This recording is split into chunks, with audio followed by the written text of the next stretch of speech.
غیر مجاز قبضوں کے خلاف کارروائی کے لیے ہائیڈرا کے اختیارات میں اضافہ۔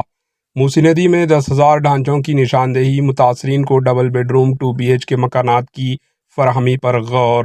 ہائیڈرا کو بہت جلد ریاست تلنگانہ بھر میں تالابوں اور جھیلوں کے ارضیات پر غیر مجاز قبضوں کی برخاستگی کے لیے اختیارات میں اضافہ کیا جائے گا۔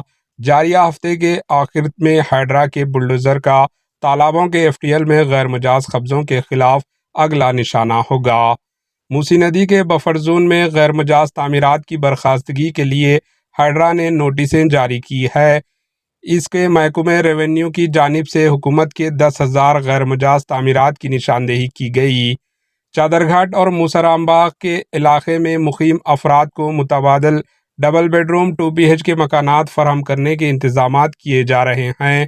ہائیڈرا کے ذرائع نے بتایا کہ حکومت ہائیڈرا کو مستحکم بنانے کے لیے زائد فورس اور اسٹاف کے تخراجات عمل میں لائے جا رہی ہے۔ ہائیڈرا کو عوامی مقامات، تالابوں، کینالز پر غیر مجاز تعمیرات کے خلاف قانونی کارروائیوں کے اختیارات دیے جا رہے ہیں۔ Bureau report AHN news. AHN news کو لائک کریں، شیئر کریں اور سبسکرائب کرنا نہ بھولیں۔